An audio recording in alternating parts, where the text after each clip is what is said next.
My daughter stood in my kitchen 3 days after we buried my husband and told me I didn't understand money. She said it the way you'd explain something to a child slowly, with that patient smile that never quite reached her eyes. I looked at her and thought, "You're right, sweetheart. I don't understand money. I just spent 31 years keeping the books for the medical practice your father built from nothing, but sure, I don't understand money." I didn't say any of that out loud. I just nodded and asked if she wanted coffee.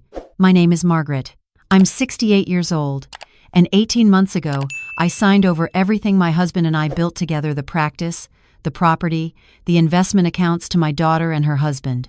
My attorney begged me not to. My sister called me 3 times in one day telling me I was losing my mind. Everyone who knew me thought grief had finally broken something inside me. They were wrong. But I couldn't tell them that yet. Raymond died on a Thursday in February. Cardiac arrest, sudden, no warning. He was 66 years old, still seeing patients 4 days a week because he genuinely loved what he did. We had plans: Portugal in the spring, a second honeymoon we'd been promising ourselves for a decade. Instead, I got a phone call from his nurse at 2 in the afternoon, and the world I had known for 34 years simply stopped existing. Raymond started his internal medicine practice out of a small office on Clement Street in San Francisco with 1 exam room, a second-hand desk, and a waiting room with 4 chairs. I was the person who answered those phones, managed the scheduling, negotiated with insurance companies, and balanced every ledger from the very beginning. We couldn't afford staff for the first 3 years. I typed patient notes, ordered supplies, chased down unpaid claims until my hands cramped. We ate sandwiches at that desk more nights than I can count, planning what we would build together. 30 years later, the practice had 4 locations, 22 physicians, and a patient community that felt like family. Raymond was respected in ways that went far beyond medicine. People brought him homemade bread. They sent Christmas cards for decades after moving away. One patient, a man named Edward, told Raymond at his retirement party that Raymond had caught a diagnosis 2 other doctors had missed and given him 12 more years with his grandchildren. Raymond cried at that. He wasn't embarrassed about it at all. We had 1 child, Sarah. She was brilliant from the beginning, top of every class, full scholarship to UCLA, then law school at Georgetown. Raymond and I were so proud we could barely speak about it without getting emotional. She specialized in healthcare mergers and acquisitions, which felt like perfect symmetry. Our daughter, working in the field her father had dedicated his life to. What we didn't see, what we refused to see for a long time, was what that world had done to her. Or maybe what she had always carried and we simply chose not to examine too closely. Sarah married Daniel when she was 34. He was a financial advisor with clean hands and careful eyes, and a way of steering conversations that I only recognized years later as a specific kind of skill. Raymond liked him. I tried to. He was never unkind to me exactly. He was just always calculating something. After Raymond died, I gave myself 3 days before I allowed anyone to visit. I needed those days to be alone with him, with the space where he had been. I slept on his side of the bed. I wore one of his old flannel shirts. I talked to him the way you talk to someone who has just stepped out of the room for a moment. On the 4th day, Sarah and Daniel came. They sat across from me at the dining room table where Raymond and I had eaten breakfast together every morning for 22 years. Sarah had a leather portfolio in front of her. Daniel had his laptop. They looked coordinated in a way that told me this visit had been prepared. "Mom," Sarah began, "we need to talk about the practice." I told her I wasn't ready to talk about anything yet. Raymond had been in the ground for 4 days. She softened her voice the way she does when she wants something. "I know, Mom. I know this is so hard. But there are time-sensitive decisions here. The practice doesn't just pause because she stopped herself. There are tax implications. There are partnership agreements that need to be reviewed. The other physicians are asking questions. You can't manage this alone." "I can't manage it?" I asked. "Mom." She glanced at Daniel. "You've always handled the administrative side. That's not the same as running a multi-location medical group. This requires legal oversight, financial restructuring. Daniel and I have been talking, and we think the cleanest solution is for us to take over operational management, full authority. You step back completely. We handle everything." I looked at her. I looked at Daniel. He was nodding gently, the way a doctor nods when he's about to give you news you won't like. I asked what full authority meant. Sarah slid a document across the table. It was longer than I expected. This transfers ownership of the practice entity, the real estate holdings, and the investment portfolio into a management LLC that Daniel and I control. You'd receive a monthly distribution. You wouldn't have to worry about any of it. A monthly distribution from the thing Raymond and I built with 30 years of our lives. I said I needed to speak with our attorney first. Daniel's expression didn't change, but something behind his eyes did. Margaret, he said. He always called me Margaret. Never, Mom, your current attorney is a generalist. He doesn't have the expertise to advise on something like this. We've already consulted with our firm, and they've structured everything to protect you. There's really no reason to delay. I asked them to leave. Sarah stood up. Her voice was different now. Not cold exactly, but the softness was gone. Mom, the longer this sits unresolved, the more complicated it becomes. We're trying to help you. The other partners are already talking about buyout options. If outside parties get involved before we've secured the structure, you could end up with much less than you deserve. Is that what you want? What I wanted was for my husband to walk through the door. I want you to leave, I said again. They left, but they didn't stop. For 2 weeks, Sarah called me every single day. Sometimes twice. She texted documents I didn't open. She copied me on emails between herself and Raymond's former partners that were clearly designed to make me feel like things were moving beyond my control. Daniel sent me an analysis, unprompted, 12 pages explaining why the practice would lose significant value within 6 months without active management. He had highlighted sections in yellow. He had put little sticky notes on the margins. I called Franklin. Franklin had been Raymond's attorney for 26 years. He was 71, semi-retired, with an office full of files in manila folders and a memory like a steel cabinet. He drove to my house the same afternoon I called. He listened to everything without interrupting. He read the document Sarah had left on my table. When he finished, he set it down carefully, like something that needed to be handled gently. Maggie, he said, he's the only person alive who still calls me that this transfers everything. The practice, the real estate, the liquid accounts.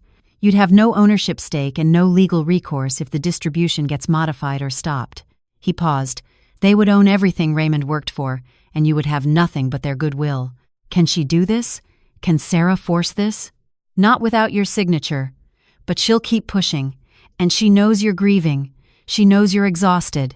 He looked at me carefully. Don't sign anything. I need time to go through Raymond's full estate documentation.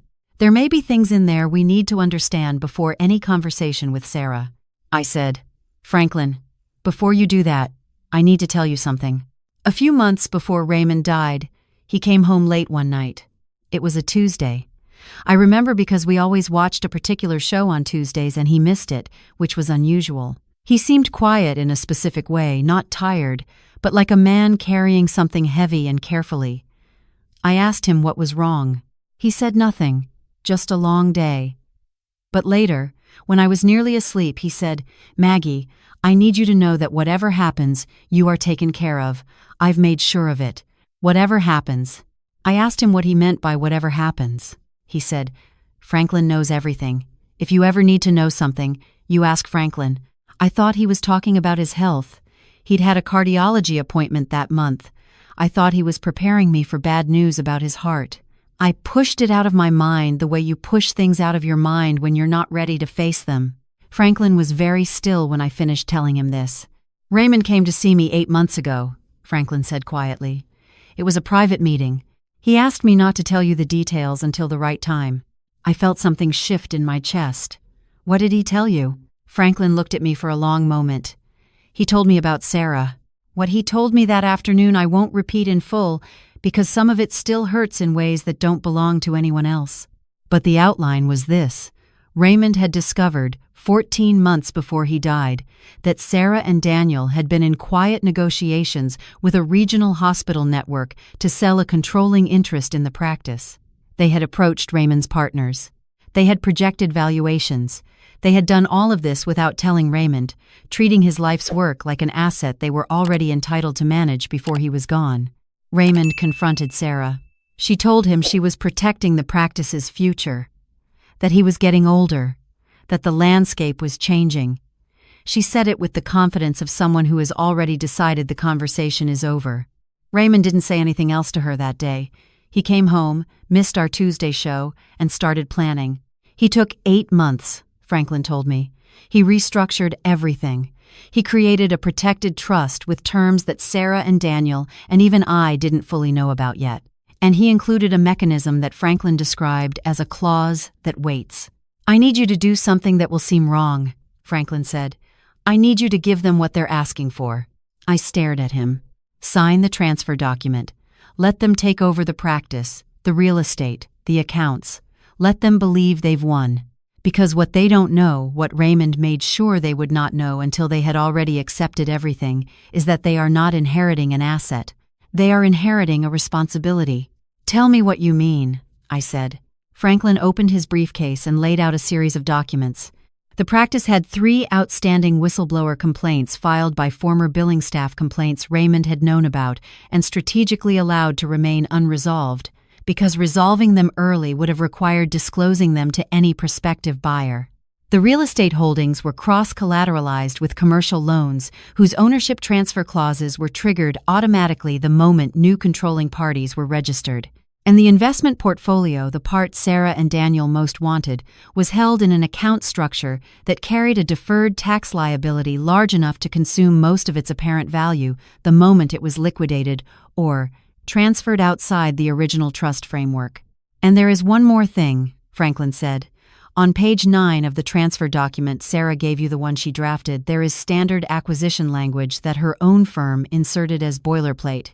It's language that transfers not only the assets, but all contingent legal and financial obligations of the entity." Her own lawyer put it there. Raymond's attorney, that would be me, made certain it would apply broadly. "How much?" I asked. Franklin looked at his notes. "Between the loan triggers, the tax liability, and the outstanding complaints, conservatively $4.3 million in obligations that transfer with the entity the moment the new ownership is registered." I sat with that number for a moment. "And me? If I sign? Am I responsible?" "No. Raymond arranged that as well. He established a separate personal trust for you 18 months ago before any of this began. Your personal assets, including the home and a separate account, are already protected within that structure. Sarah cannot touch them. No creditor of the practice can touch them. You would sign as the outgoing owner, transferring an entity that you have already legally separated yourself from in a way that is documented and time-stamped. So I would be giving them everything. You would be giving them exactly what they asked for," Franklin said. "Everything." I signed 3 weeks later. Sarah and Daniel brought their attorney, a sharp, well-dressed woman named Patricia, who looked at me the way people look at a problem they've already solved. They brought champagne, which they did not open in front of me, but which I could see in the bag Daniel carried. Sarah was warm in the particular way she's warm when she's gotten what she wants. She hugged me at the door. She told me I was making the right decision. She said, "This is what Dad would have wanted." "Don't tell me what your father would have wanted," I thought. "Your father planned this." I signed everything. Every page. My hand was steady. Franklin sat beside me and said nothing because there was nothing to say. Sarah watched with the eyes of someone who has been waiting a long time. When it was done, Patricia collected the documents and told them registration would be complete within 5 business days. After they left, Franklin handed me an envelope, Raymond's handwriting on the front. My name, nothing else. Inside was a letter, 3 pages, in Raymond's careful physician's handwriting, the same hand that had signed 30 years of patient notes, that had written me love letters early in our marriage on actual paper because he thought email was impersonal. "Maggie," the letter began, "if you're reading this, I'm not there with you, and I'm sorry.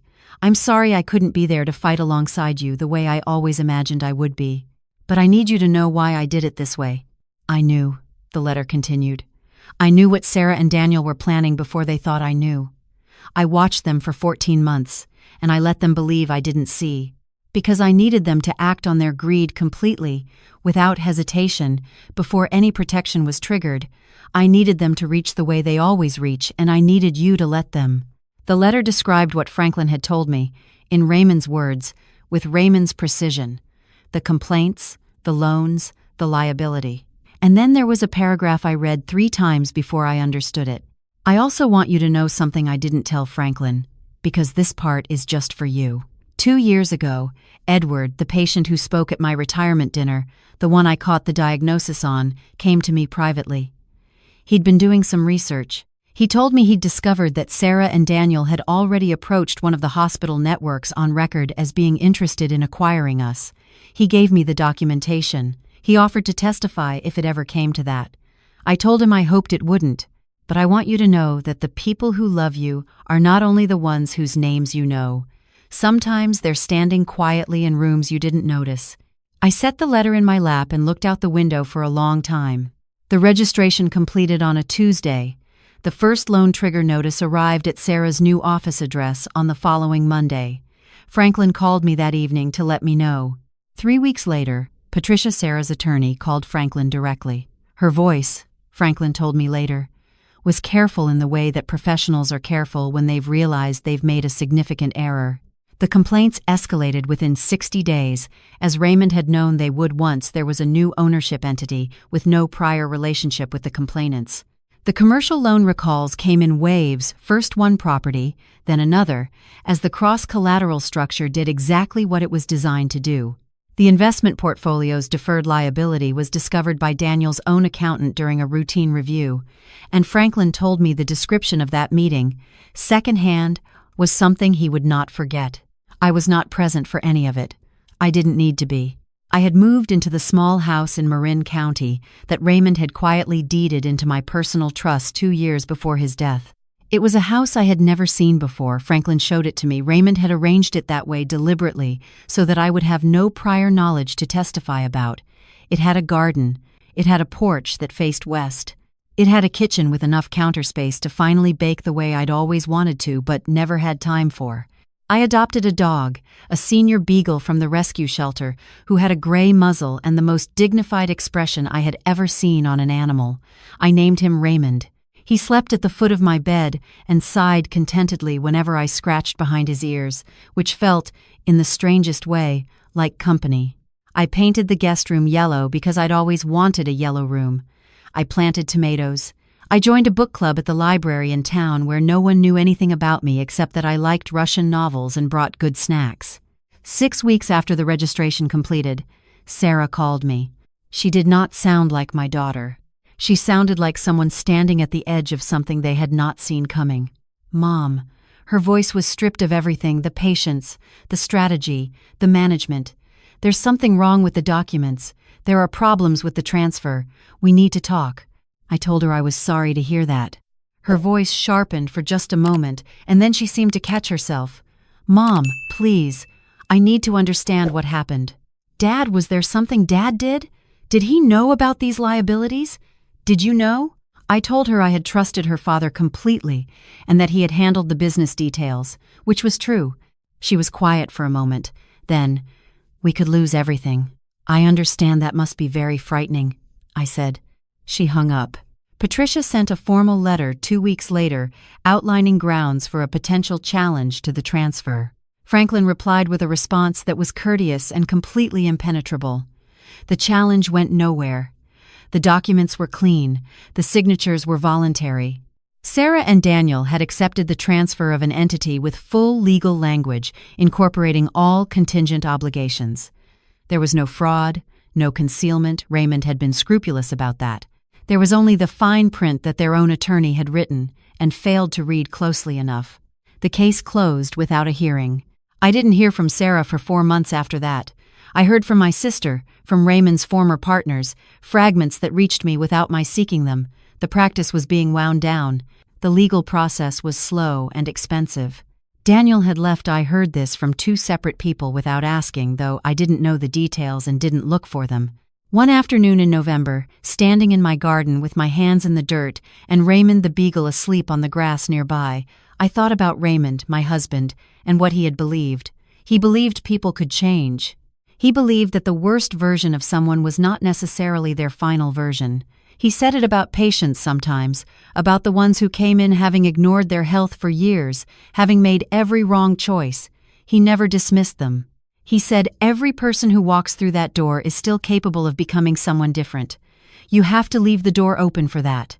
I thought about Sarah, the child I had carried, nursed, driven to school, stayed up with through fevers and heartbreaks and college applications, the woman who had sat in my dining room with her portfolio and her patient smile and told me I didn't understand.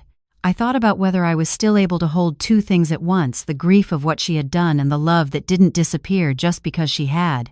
I didn't have an answer that day. But I kept thinking about it. In January, 10 months after the transfer, Sarah showed up at my door. She was alone. She looked smaller than I remembered, though she hadn't physically changed.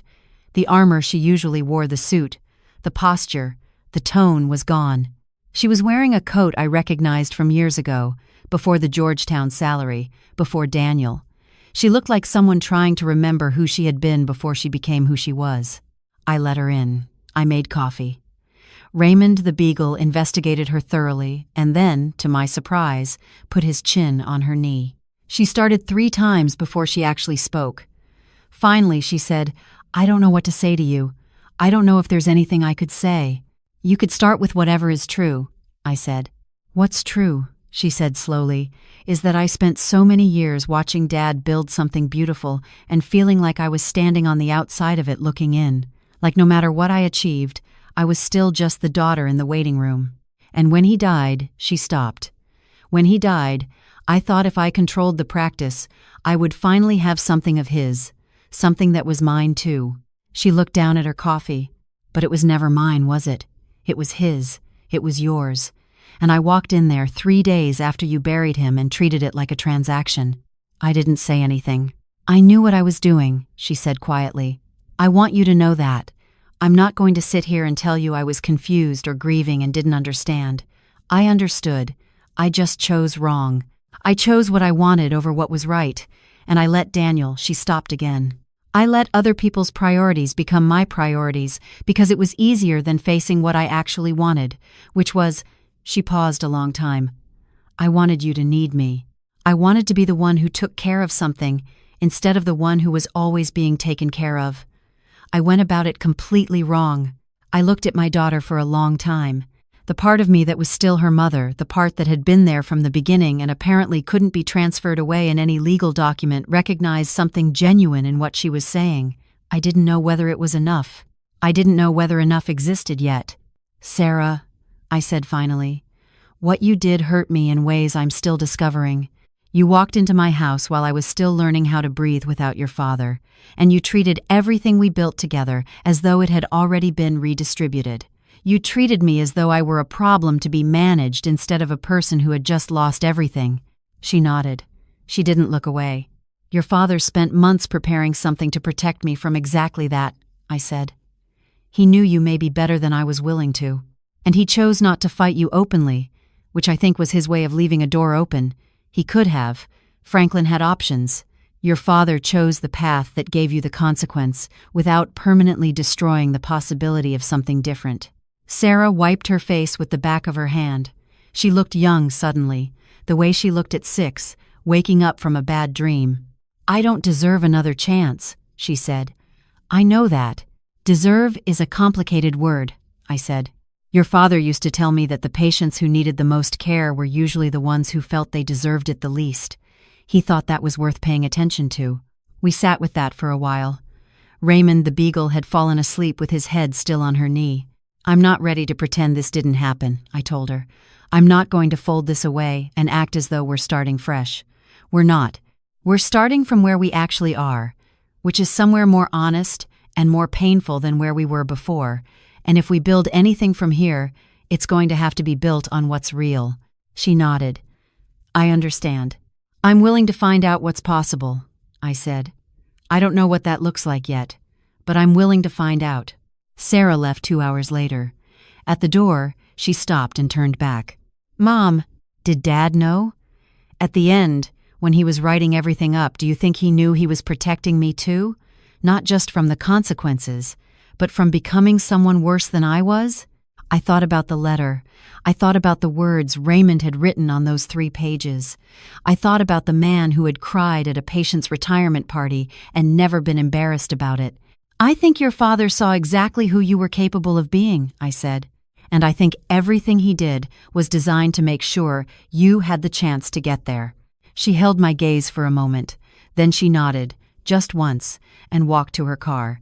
I stood at the door and watched her go. Raymond the beagle sat beside me, leaning against my leg with the comfortable authority of a dog who has decided he belongs exactly where he is. The sun was low over the hills to the west, the kind of late afternoon light that turns everything gold for just a few minutes before it's gone. Raymond, my husband, had loved that light. He used to stop whatever he was doing when it came through the window and just stand in it for a moment, eyes closed. I stood in it now. I thought about 34 years of a life built alongside someone who had turned out to be even more than I knew, who had spent his last healthy months not raging, not grieving, but quietly, carefully constructing the conditions for everyone he loved to eventually find their way back to something better. I thought about what Franklin had said when we finally closed everything. Raymond didn't do this to punish anyone. He did this because he understood that some lessons cannot be given, they have to be arrived at. And some doors, I thought now, standing in that golden light with a dog named after the best person I had ever known, some doors only open after everything else has been tried. I went inside. I put the kettle on. I took Raymond's letters out of the small wooden box I kept on the shelf above my desk, the box that also held our wedding photograph and a single dried flower from a bouquet he'd brought me on an unremarkable Tuesday 20 years ago for no reason at all. I didn't read the letters. I didn't need to anymore. I knew them by heart. I just held them for a moment. The way you hold something that connects you to a person you'll spend the rest of your life in conversation with, even after they're gone.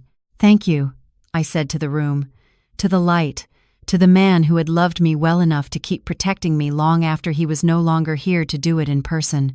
The kettle came to a boil. The dog padded into the kitchen. The sun finished its slow descent beyond the hills, and I made myself a cup of tea.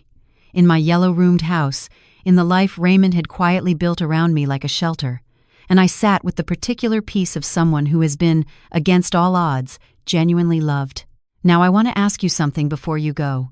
If someone you loved were capable of hurting you the way Sarah hurt me, and then capable of standing in your doorway showing you who they might still become, would you leave that door open? I'd really love to know what you think. Leave me your thoughts in the comments below, and if this story stayed with you, please share it with someone who might need to hear it today.